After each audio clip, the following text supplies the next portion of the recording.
On today's episode of Ticket to the Draft, presented by SeatGeek, we're no longer in Mobile, Alabama, but we're still going to review it. We got some great fan questions from our last podcast. Loved answering them. Really insightful questions. Can't wait to answer those. And then it's mock draft season, guys. And we're going to go through and we're going to do what we do best. We're going to do a mock draft of the top players from practice from the Senior Bowl. That all starts right now.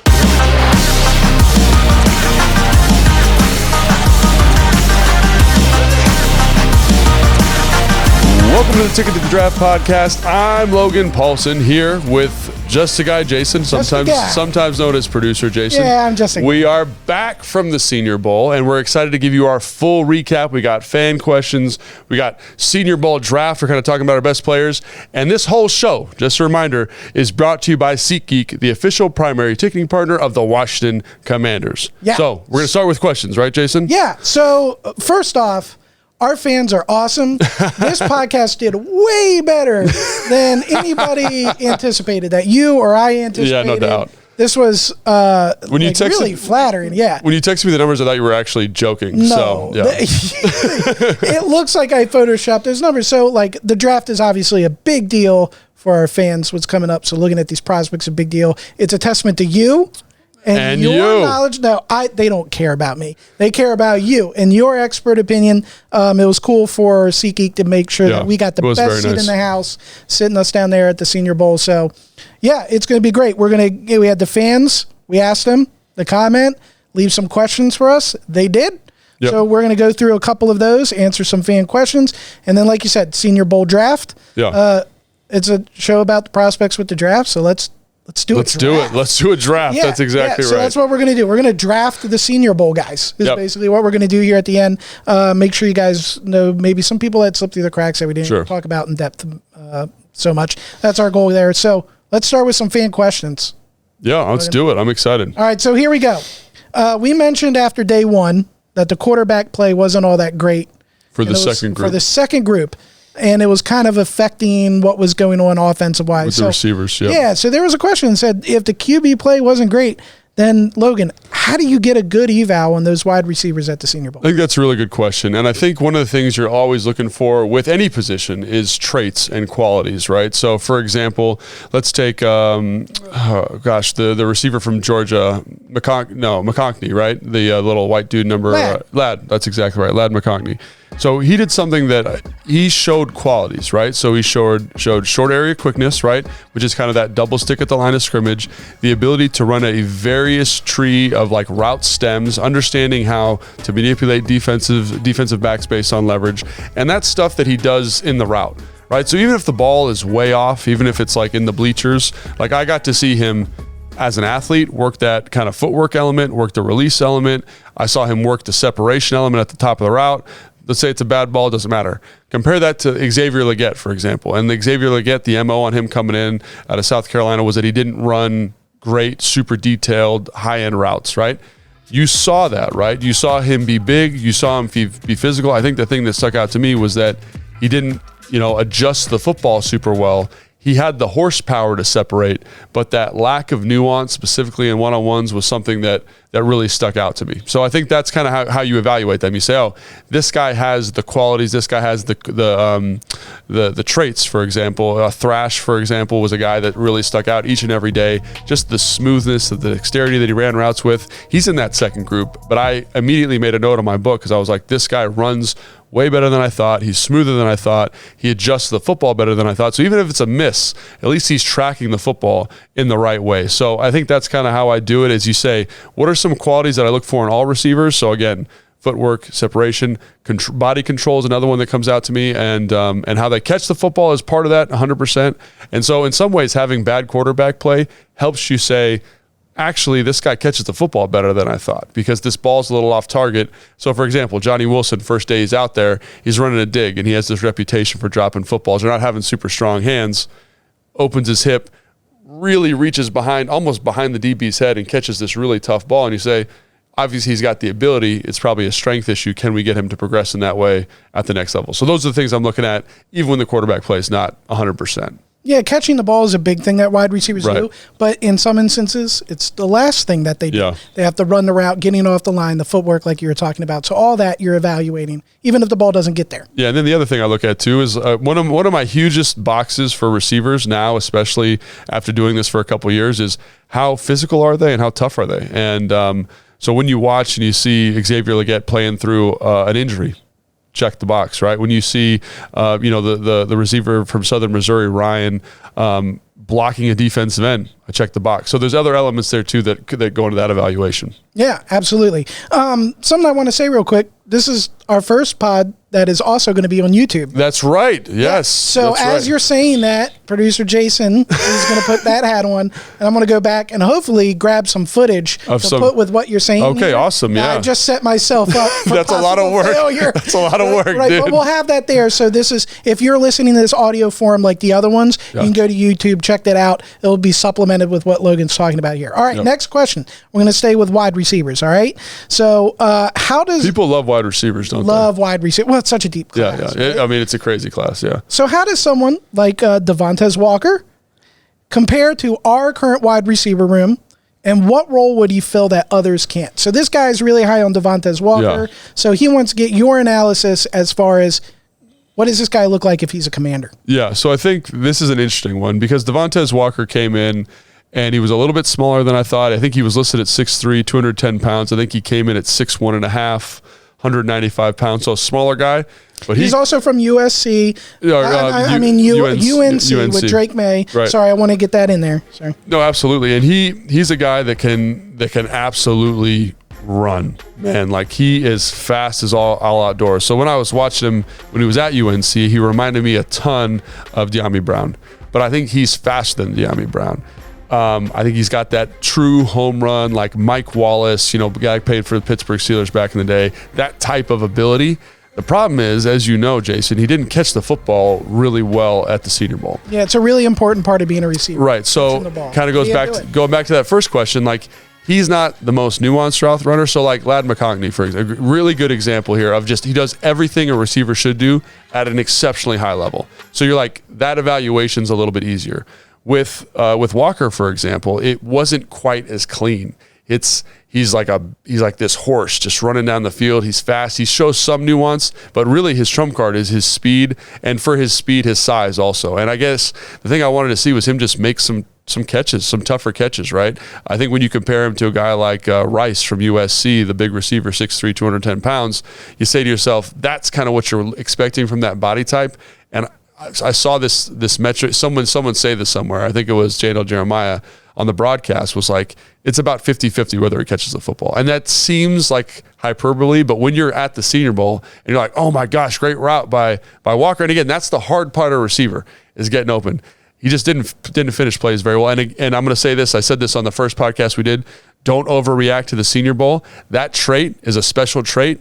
It's just about how fatal you think that catching the football thing is. So at the combine, for example, when they run the gauntlet drill, I'm going to have that circled when he's up, and I'm going to say, does he catch all these footballs? How does he look? Is he nice and fluid? And if he does well, maybe that's an issue that he was just nervous there down in Mobile and didn't get it done. But I think if you're looking for a guy who's explosive, can take the top off a defense, Walker's your guy. So he's filling the Dyami Brown role that we currently have. Basically. Yeah, I think he kind of fills that third receiver role, kind of explosive play guy. I think he's he strikes me as a guy who's going to run faster than Dyami at the combine. We'll see, obviously, but like when you watch him on the field, he's running away from very fast defensive backs at a high level. So we don't have to continue talking about wide receiver, but I want you to bounce off there with this next question. Okay. Since that's kind of the context that we currently have. Yeah. But what are the differences in a guy being a first rounder to a second or third rounder for you? What pushes him up? So when you're saying here that like a guy like Ladd has all these things in spades. Yeah.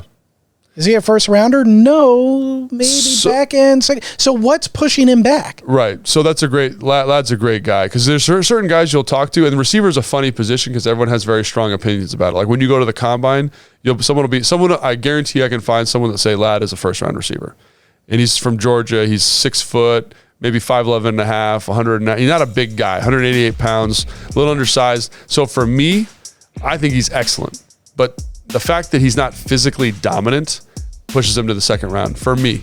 And again, he's a guy that I want on my team. He's a good football player. He's tough. He's competitive. He works to finish. You said this in our little draft sheet, and I think it encapsulates him perfectly. Every time he catches the ball, he's trying to score a touchdown.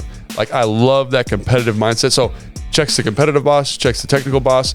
The thing that is lacking, in my opinion, there with him, just as an example, is that he's not this big physical guy. So when I watch first-round players every year, this goes without fail, there is a physical difference with those guys. So when you're watching Latu, he's the edge rusher from UCLA. Latu, Latu from UCLA.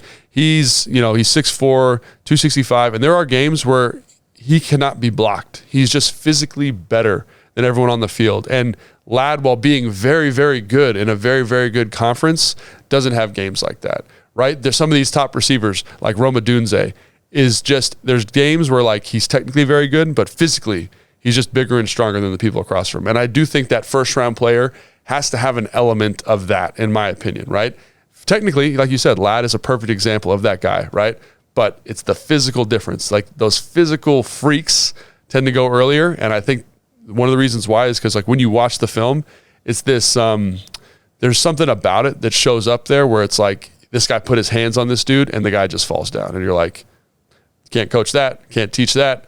So that to me is the difference between a first, second, and then a third rounder. I think, because we're talking about these receivers, Walker after this game falls into a third round player. And people say, why? He said he's really fast.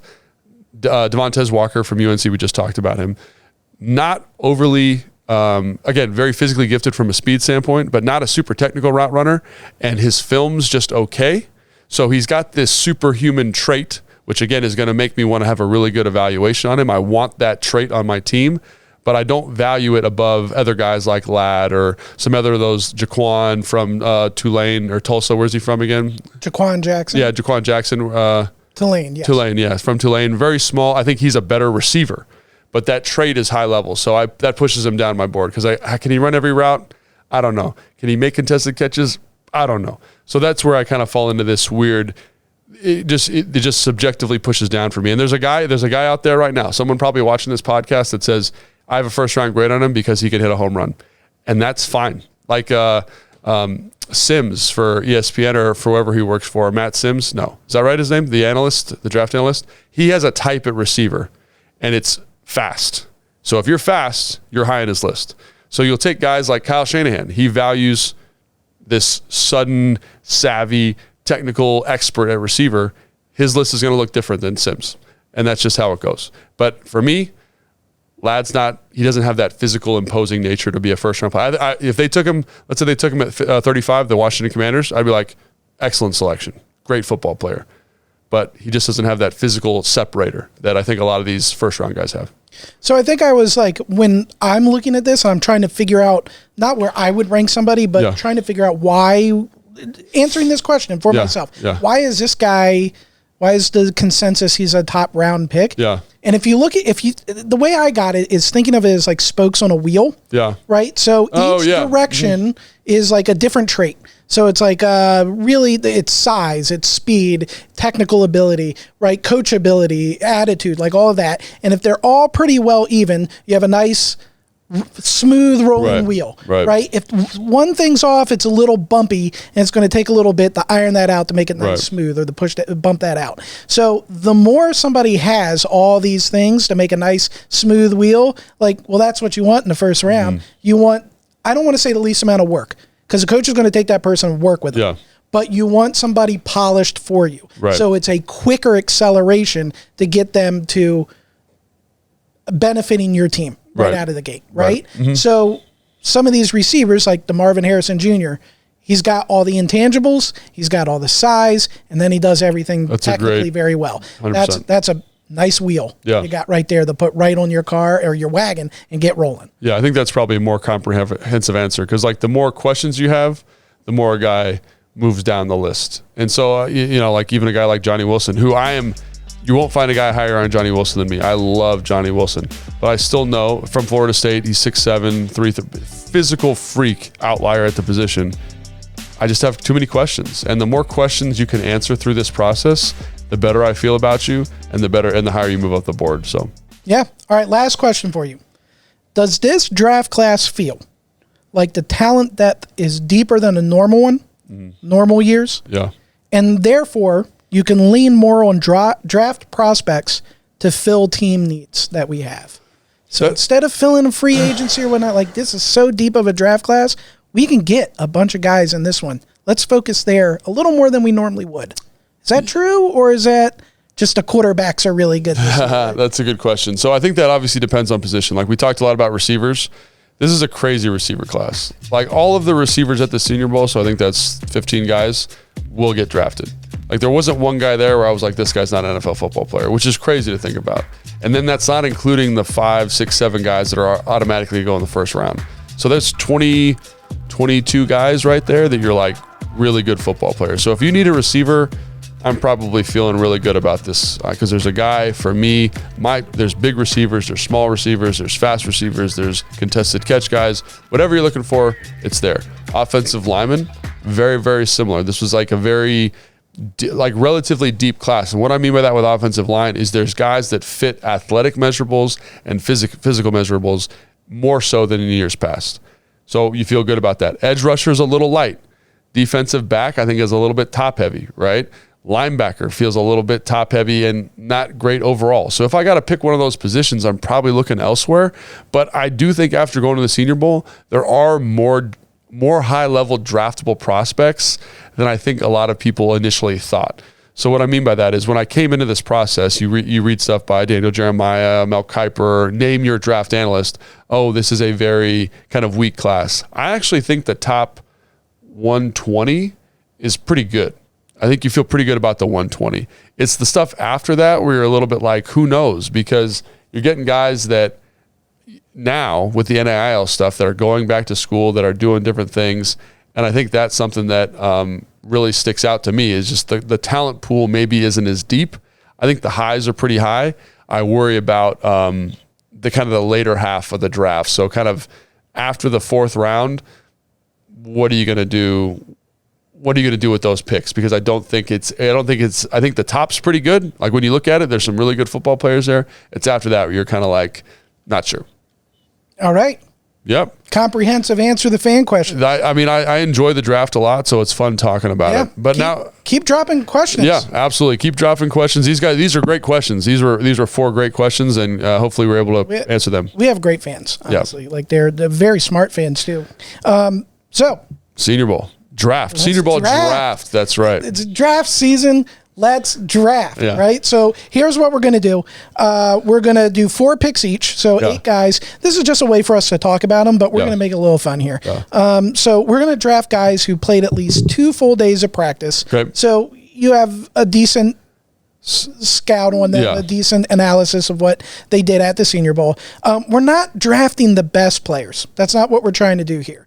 We're not drafting the best players at the Senior Bowl. We're not drafting like who we think is going to go highest in the draft. That's not what we're doing. We're just drafting guys who stood out the most. And I also think with some of these guys, they perform the best for their position in the week. That does not mean they're the best prospect, right? Exactly. They're either their film was a little bit up and down, but this week they definitely put a stamp on something, and they definitely made people go back and watch their film. So. Am I going to start or are you going to start? You're going to start. You flipped a coin. I won. You won. Okay. You get to start. So my pick was relatively easy because I got to pick the first. My first pick is Darius Robinson, defensive end out of Missouri, 6'5", 286 pounds, 34-inch arms. And so I really liked his film. So I was very high on him coming in. I remember asking Jim Nagy on another podcast I do, like, what do you think of this guy? He was like, well, he played a 5 technique. Is he a true defensive end? I don't really have him as a true defensive end. Your boy had him as a true defensive end. So I feel very justified that going into this process, he looked like the best player for the week. Like there's a reason he was voted. They vote at the end of every week who's the best player. He was the best player in practice this week. So in one-on-ones, physical, heavy hands, violent football player, which you love. Love that he could rush for multiple spots on the defensive line. Love the competitive juice that he brought. Like he came to this process, and so on film, you see the physicality, and you're like, well, how's he going to be physical against some of the best teams in college football, some of the best guys in college football?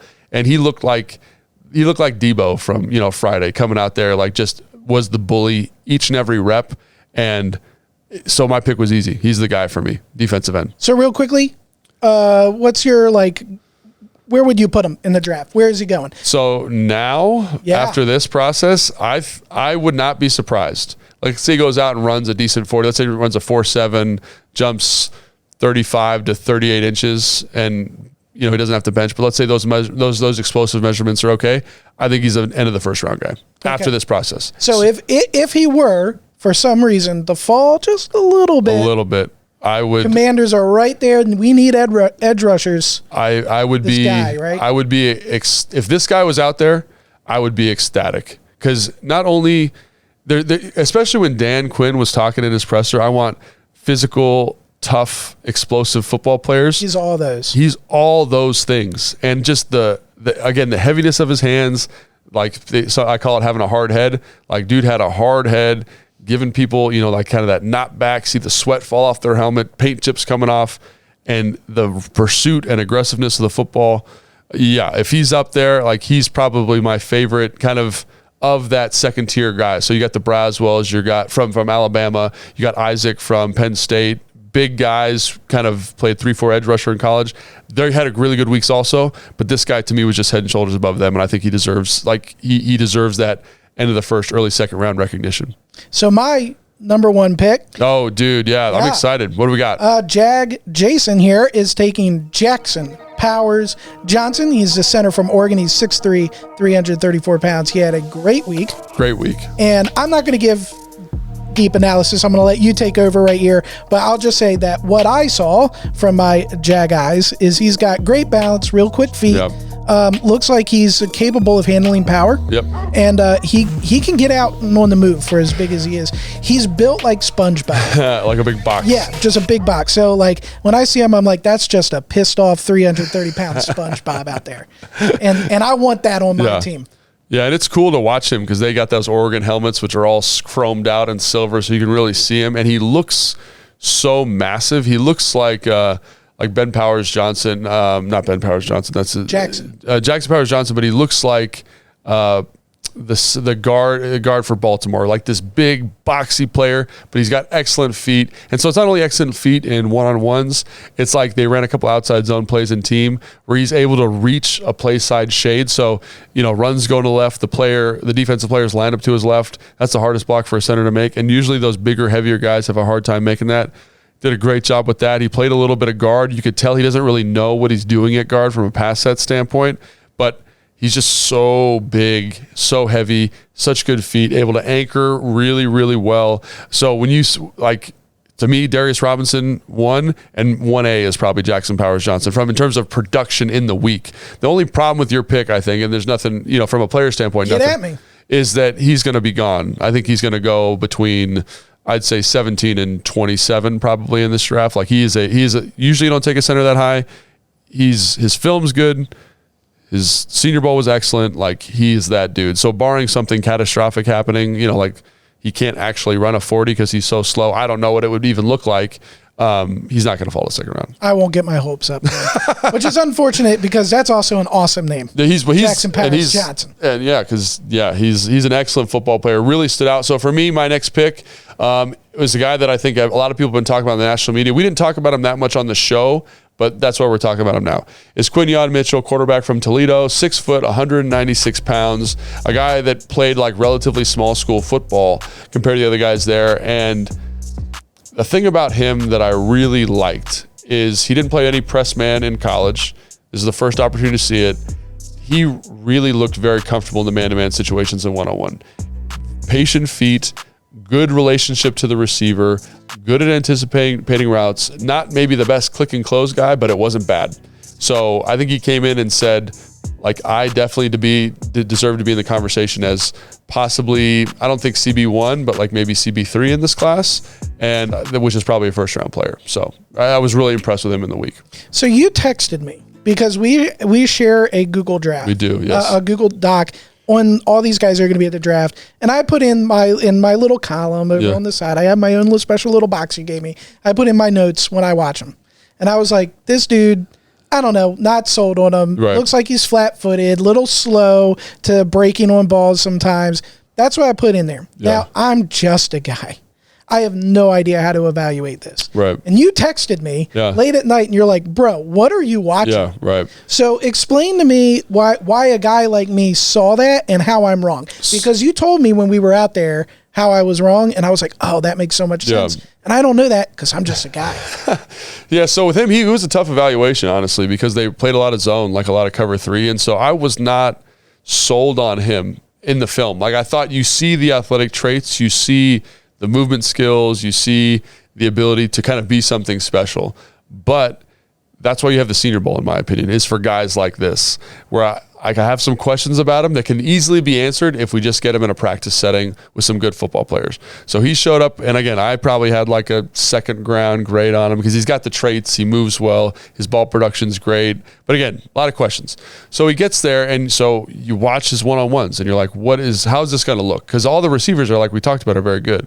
And I'd say for his first 3 one-on-ones of the day, just very consistent and smooth in his back pedal, understanding when and where to open my hips, how to get hands on guys, how to disrupt stuff, and just looked so in control. So it went from a situation, this is something that I didn't know if he could do, to actually, like, he's really good at it. He's got all the measurables, got all the qualities you're looking for. He's got the production in college in this zone-heavy system.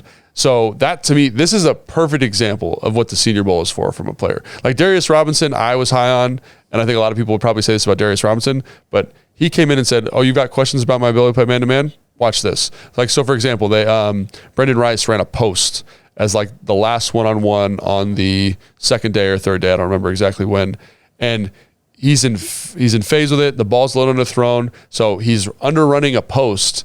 Ball's underthrown, jumps up, does like a 360, catches the football, and then runs it all the way back for a touchdown in one-on-one. So, the run back's not that impressive, but the ability to track that, stay in relationship, especially in a one-on-one on a post, like that's ridiculous. You have middle field safety, so that shouldn't be a thing. But yeah, like he just answered all those questions, and it was the consistency he practiced with each and every day. Like first day was good, second day was good, third day was excellent. And you're just like, he was like, do you have any more questions? It was like being in interviews, like, do you have any more questions? And I was like, no. He's like, just a guy Jason is doubting. Watch this. But I think it's important to know that just a guy Jason, everyone was. I had my doubts too because you didn't see it. But here in this platform, which is why the Senior Bowl is such a invaluable evaluation tool, I got to say, yes, he can get this done. I have no question about it. That's why he can be the third.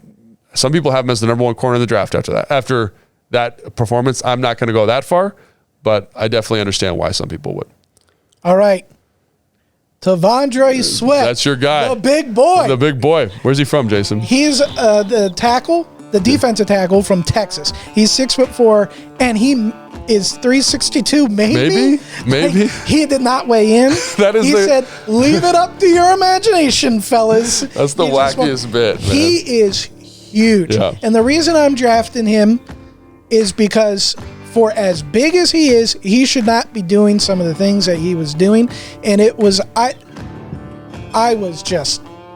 couldn't take my eyes off it. It was like watching.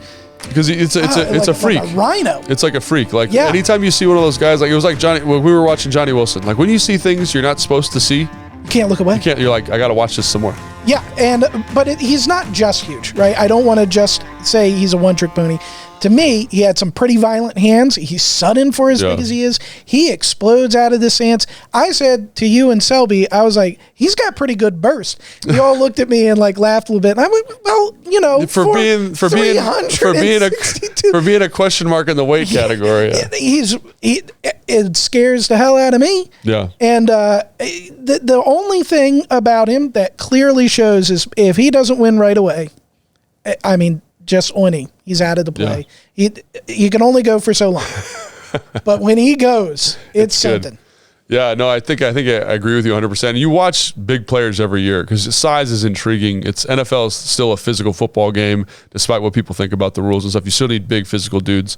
And so you watch big, heavy set guys every year, hoping you can find the next Ted Washington, that next elite nose guard, Vince Wilfork. But the reason those guys are special is because they move in a certain way. So I started watching Sweat on film, and I was like, man, he actually has some snap in his hands. His hands are heavy. They're strong. He understands how to manipulate paths, like where I can grab, great torque in the upper body of the offensive player. He's got a very explosive bull, which again is not something you see from guys this heavy normally. So I think there was a lot of stuff to like. And then they did like a double team drill in that practice. He did a great job keeping the double team flat, using great technique. A lot of big guys don't have the foot speed to kind of glide laterally on those outside zone doubles. I thought he did a great job with that. Again, the one question with him is the conditioning. Like, how conditioned are you? And when you weigh, I don't know, I'm not going to put a number, 385, maybe 400. I'm not going to put a number, but you put a number. I'm going to put it because I can't think of a good reason not to weigh in unless you're at an obscene weight. Like, that's the only reason not to do it. So, and 365, a lot of people would say that's obscene, but that's what he's listed at. So if you're over that, like, where are you in the world of weight? But, his conditioning is the only thing you wonder about, because I thought he rushed the passer well. He had a bull rush. I think I know for sure we talked about it, where he literally folded the Oklahoma center on top of himself. I've probably seen that one time in my 15 years of doing football. So very impressive week from him, and a guy that I didn't understand really until the Senior Bowl why everyone was so geeked about him. But after watching it, I think if this was football from 10 years ago, he'd for sure be a first-round pick. Yeah, he's definitely going to fall because of the conditioning. Yeah. And even if he had decent conditioning, he's not going to play every snap. He's going to be in and out. You're not going to spend a high draft pick on a guy that's not going to be in the game all that much. And for the Commanders, with Payne and Allen and like Fedarian and Ridgeway, like, we're probably not picking this guy. Yeah. But, man, was he fun to watch. Yeah, he was fun to watch. And, again, you never know. Like, you never know what's going to happen. Because some people go best player available, and let's say he's sitting there and it's later in the draft and you're like, he's just too good to pass up on. There's definitely a role for him at the NFL level. So, again, I just want to stand next to him. If he's here, I want to stand next to him, get a picture. Yeah, I mean, exactly. All right, you're up. So my pick is someone that I think we didn't talk about enough of, and I honestly think, I'm not being hyperbolic here, I think and Jason, you might disagree with this, was the best receiver at the Senior Bowl over the practice weeks. And think about that for a second. He was, I would say yes. Yes. But he wasn't the sexiest. Yes. He wasn't like the name that came out of it. Everyone was talking about Ladd McConkey, Xavier Legette, the Michigan receiver, I can't remember his name at the moment, the guy who ran really fast. He had one of the highest GPS datas, right? Is Ricky Pearsall from Florida. He's 6'1", 190 pounds. And all the stuff I can say about Ladd from a route running nuance standpoint, I thought Ricky brought a level of that nuance coupled with a physicality that Ladd didn't have. So Ladd, I feel like, is only a slot player, which is fine. There's a lot of value to that in the NFL. I feel like Ricky gives you some inside-outside flexibility. I think he's probably going to make his money as a slot player on the inside. Like, that's just where his skill set seems most suited to. But I think he is a phenomenal football player. Excellent short area quickness. Made some contested catches down the field on the deep ball, which, again, Ladd didn't do this cycle. But, again, that could have been quarterback play. He just, to me, was a guy that no one was talking about. And I thought, this guy, if there's a for sure thing, as for sure as you can get in the draft, from a receiver standpoint, in this group of 15 guys, it's Ricky Pearsall, 100%. All right, my turn. Your turn. All right, you took receiver. I got to defend. I'm going Jarvis Brownlee Jr. All right, so before you start, I know just a guy, Jason, right? Yeah. I love this pick. And I was so close to taking him instead of Quinyon Mitchell, but this is an awesome pick by you. This dude won the Senior Bowl to me. Okay. Like, just of everybody. All right. Cornerback out of Louisville. He's 5'10", 183, 31-inch arms. Yep. So I didn't really know much about him. Off the film, he didn't stand out. But there, he looked like the dude. Nobody could win against him. And as good as we're talking about the wide receivers are, he was just like, nope, not today, not with me. He had great instincts in anticipation and coverage. It looked like he was running the routes for some of these dudes. I mean, in one-on-ones, which receivers are supposed to win, right? Quarterbacks wouldn't even throw the ball. Yeah. Because he's just and that's not an exaggeration. That's not an exaggeration. Yeah. Like, he ran sorry to cut you off. He ran a dig. A receiver ran a dig from the slot. He literally, I don't know how he knew. It must have been the route stem. Before the receiver broke on the dig, he broke on the dig. And the quarterback tried to throw it behind him to get it to the receiver, like behind his head. And I just thought, I don't know what he saw there, but talk about a guy with just a tremendous feel for what it means to cover. Like, yeah, I mean, that's crazy stuff. Yeah. And so he had an interception in the game. Yep. Which you said, underthrown ball, whatever, but it doesn't matter. When the ball finds you, it finds you. You're a magnet. But the thing I thought was interesting is he was voted the best cornerback at the Senior Bowl by the wide receivers that participated. Right. So they were like, this dude is a problem. Yeah. And we talked about Ladd McConkey and how he was so fantastic during this process, and Thrash, how he was so fantastic. So no one could cover Ladd. Like, he'd get out there and dudes would be falling down. And I will say Brownlee he made a contested catch with him, like really tight contested catch, and had a PBU in one-on-ones, to give it some context. And the only person I saw him have even a difficult time with was our guy Johnny Wilson on a dig. But Johnny Wilson is very unique in terms of body type. Yes. 6'7", 237. So not a lot of guys going to look like him. But in terms of everybody else, all these short area, hyper quick, super mobile guys, he just, so to me, 100% agree, a guy that just was definitively awesome, like every step of the way. And a guy we didn't know. And that's one of the beauties about it, is we came out of it and we're like, it's so funny because when you're watching this, you guys aren't down there, when you're watching the Senior Bowl, everything's going on at once. So offensive line's going on, the running backs are doing one-on-ones, the tight ends are doing one-on-ones, the receivers are doing ones. So you got to kind of watch all things at the same time. So the fact that you can pick up on a guy, a DB especially, that's consistently winning one-on-ones, it just shows you how demonstratively he won those reps and how vivid it was to see those victories for him. Absolutely. A good way to tell if somebody's doing well at the Senior Bowl is when you're watching with a group. There were like a group of 4 of us that were always together, and everybody starts tapping each other on the shoulder. He's up. He's up. Right. So when you're doing that for guys like that person's doing well at the Senior Bowl. Absolutely. Right? Put a little star next to him. Put a star next to his name. Absolutely. So for me, I'm going offensive lineman here, and I'm going Patrick Paul. And so Patrick Paul is an interesting pick for me. He's the offensive tackle from Houston, 6'7", 315, had the longest arms at the Senior Bowl in terms of measurement. So in terms of tackle, like, that's about as prototypical in terms of body type as you could possibly get. I didn't go Guyton here. I didn't go Talisi Fuaga, partially because I think those guys are going to go in the first round. So Guyton's the tackle everyone's talking about from Oklahoma. I think he played himself into the first round. Talisi Fuaga, probably the best offensive lineman there, kind of in that same vein as Jackson Powers Johnson from Oregon State. But I didn't go with him because I thought, I came out of that thinking he was a top 10 pick.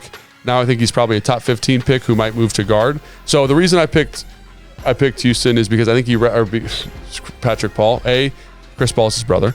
B, I think he represents kind of the tackle class that's going to be there in the second round. And what I mean by that is guys that are extremely physically talented. They look the part, but are technically kind of raw. Suamataya from BYU, 6'6", 325. Another guy, big, physical, very technically raw. I think Patrick Paul could be great if he gets with the right O-line coach. You just can't coach length, and you can't coach size, and you can't coach the way he moves his feet. There's a reason he's not Tyler Guyton. We're not talking about him at the end of the first round. He's got some issues. He's got some flaws. But I think, again, you get him with the right group and the right system, because he did some stuff physically that he had some bad reps. He also had he had the best drive block of the Senior Bowl. Fit his hands in there. The guy tried to smack him in the mouth, ate it up, and then this is incredibly hard to do. After that initial contact, to create movement off the ball, and this dude moved this defensive player, not exaggerating, 5 yards deep into the other team's defense. So physically very, very gifted, very raw, but the length, the height, the weight, the movement skills, you say, man, if you get it figured out, you could be a comp that I would think of as like Morgan Moses, a guy that could be very, very special for a long time if you check all those boxes off. It seems like a thing that teams are the things you can't coach. Right. Because they're coaches. That's what they're paid to do. Right. So you're like, well, we can coach that. So if you give me a guy with the things that I can't control, he's just give me a beast. Yeah. Right. And I'll train him. Yeah. Right. Like that's what NFL teams look for. So he may slide up. Maybe because do you think just because of that? Rise, I think so. I think, and again, he showed you enough. And the film I don't love. He's got loose hands. He lets people into his chest too much. He's got one of the highest pass protection grades in PFF, but partially because he's so big and these rushers don't know how to handle him, right? Mm-hmm. But here at the Senior Bowl, you saw his first rep was against Braswell, the outside edge rusher from Alabama. Braswell just ran right down his middle, and Braswell's not a huge man. He's like probably 6'4", 254, but his technique was bad. As his technique got better over the week, you're like, oh, there's that sign. And I hate to do that. Like, there's that thing I'm looking for because it's totally confirmation bias. Mm-hmm. But again, that length and the density that he has in the length is something that I think is, again, you can't coach it, and someone's going to take a flyer on him because if he might be the Commanders. Might be the Commanders. That's right. Especially with that with those 2 second-round picks. You got a good team, Logan. I feel really good about my team. Like, looking over it, like, obviously you have a better offensive lineman because Patrick Paul was kind of that swing second-round guy potentially. But I feel good about it because I feel good about those players for sure. And I like this last receiver you got here. Yeah, too. You should feel good about yours, but this is where I bury you. I'm going with Brenden Rice, wide receiver out of USC, 6'3", 210 pounds. The son of Jerry Rice. Yep. Obviously, everybody's going to say that. And Jerry was there a couple days watching him, which was pretty cool to be in the same area that he is in. But so Brenden Rice, one of the things about the film is that he never stops hustling, even on broken plays, which happened a lot with Caleb Williams. Right. So he's got a motor for a wide receiver. He's going to keep working for you. He's got great hands. He's not super fast, I don't think. Yeah, I'd be surprised to see what and we'll talk about that more in a second. But and he doesn't get separation all that well. Right. But it doesn't matter. Yeah. He catches the ball. Yeah. He's got great hands. He'll fight through contact, and I love that about him. And at the Senior Bowl, several times, just getting bumped. Corners getting handsy with him. Yeah. Doesn't matter. I'm making this catch. I'm covered. Doesn't matter. I'm catching this ball. And you like to see that. Yeah, he had a couple reps with Tyree Jackson, I think is his name, the cornerback from Oregon, 6'3", transfers from Alabama, big old dude. And they're in these physical grappling matches. And the physicality of Brenden Rice in those matchups against a guy who's pretty physical in his own right, in the cornerback in Tyree, I was just so impressed because, like, he's pulling on him, he separates, he rips out, he makes a nice kind of contorting his body to catch the football. And there were times in the red zone where I'm like, he's got some nuance to his routes. It's not just this big, muscled-up guy. He understands stems and how to use body contact to create separation, and he doesn't drop the football. I think that's the other thing. It's like you talk about checking boxes. It's like you show enough compete. Like there's times where he gets up and he is fired up. He's yelling. He's flexing on people. He's got that kind of number 1, number 2 receiver energy, which you love to see. And again, the way he competed through contact, I thought was extremely special. So I love that pick by you. I think he's a guy that a lot of people forget to talk about because he's kind of like, he has all these physical measurements, that make you get really excited. But a guy that, again, very, very talented. And you mentioned he doesn't separate well, but I think he separates enough. There's sometimes where you watch a guy and you're like, is that enough? Like Xavier Legette, you're kind of like, because you're just relying on speed and horsepower to get open. Is that enough separation at the NFL level? I think Brenden Rice, because of the nuance that we just talked about, it's enough to make you say, oh, he can play receiver at the NFL level. Awesome. We did it. We drafted. Yep, that's it. And I feel pretty good. Your team's excellent. Brownlee's an excellent choice. These are all good players. Yeah, they're the highlights of the Senior Bowls, right? Yeah. That's exactly right. So yeah, well, is that it? Is that going to do it for today? That's it for today. This show has been doing really well, like we said earlier. Thank you, fans. Yep. We'll see if we try and get something else out. We'll definitely do this again for the Combine. Same exact process. We'll do podcasts every single day at the end of every Combine drill workout session with whatever group that is. We'll do a recap one. But between now and then, maybe we'll figure something out. Yeah. I don't know. We'll look at it. Yeah, we got a lot. There's so many people to talk about. There's so many people to review. I mean, I think we're probably both at about 100-ish guys that we've watched a lot of film on. But, for the draft and the Combine, you got to get to that 300 number. We got to get that 3 bills. So we got a lot of work to do, and maybe we'll update you on the process as we go. But thank you so much for joining us on the show. Please like and subscribe and continue to leave comments. We really appreciate it.